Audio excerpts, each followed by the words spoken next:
অসম অনুসূচিত জাতি পৰিষদ নগাঁও জিলা সমিতিৰ আদৰণীয় পদক্ষেপ। আজি অনুসূচিত জাতিৰ কীৰ্তি ছাত্ৰ-ছাত্ৰীক জনাব সম্ভাষণ। নগাঁও জিলাৰ পেঞ্চন ভৱনত আজি অসম অনুসূচিত জাতি পৰিষদৰ নগাঁও জিলা সমিতিয়ে আয়োজন কৰিছে এক সম্ভাষণ সভা। 2024-25 বৰ্ষত শিক্ষাৰ্থীয়ে হাইস্কুল আৰু হায়াৰ ছেকেণ্ডেৰী চূড়ান্ত পৰীক্ষাত শিক্ষাৰ্থীয়ে উত্তীৰ্ণ হোৱা জনগোষ্ঠীটোৰ শতাধিক ছাত্ৰ-ছাত্ৰীক জনাব সম্ভাষণ।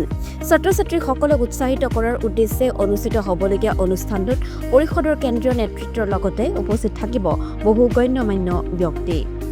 নগাঁও জিলা সমিতিয়ে অহা 19/7/2025 তাৰিখ শনিবাৰে দিনৰ 11 বজাত নগাঁও জিলা পেঞ্চনাৰ ভৱনত অনুসূচিত জাতি নগাঁও জিলা ভিত্তিত আমি মেট্ৰিক আৰু হাই ছেকেণ্ডেৰী উচ্চতৰ মাধ্যমিক বিদ্যালয়ত যিসকল প্ৰথম বিভাগত উত্তীৰ্ণ হৈছে তেখেতসকলক আমি অভিনন্দন অনুষ্ঠানৰ এটা আয়োজন কৰিছোঁ।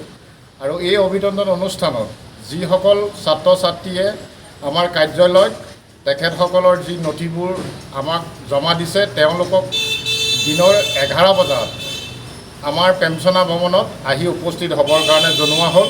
আৰু লগতে আমি নগাঁও জিলা সমিতিয়ে আগৰ দৰে যি অনুষ্ঠান পাতি আছোঁ পৰৱৰ্তী আমি এই অনুষ্ঠান পাতি যাম। আৰু সেই সংক্ৰান্ততে আজি এই ৰাইজক জ্ঞাতাৰ্থে আমি জনোৱা হ'ল। অহা ইংৰাজী 19/7/25 তাৰিখে নগাঁও জিলা পেঞ্চনাৰ ভৱনত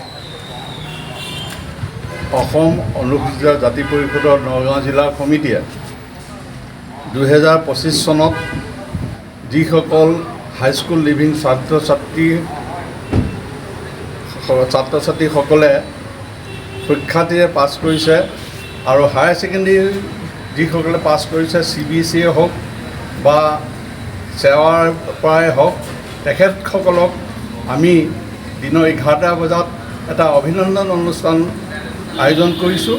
যিসকলে আমাৰ লগত যিসকল ছাত্ৰ ছাত্ৰী বা অভিভাৱকসকলে আমাৰ লগত যোগাযোগ কৰি তেওঁলোকৰ নথিপত্ৰবিলাক আমাক দিছে সেইসকলক আমাৰ অভিনন্দনৰ কাৰ্যসূচীত অংশগ্ৰহণ কৰিবৰ কাৰণে আমি তেখেতলোকক নগাঁও জিলা কমিটিৰ তৰফৰ পৰা অনুৰোধ জনাইছোঁ।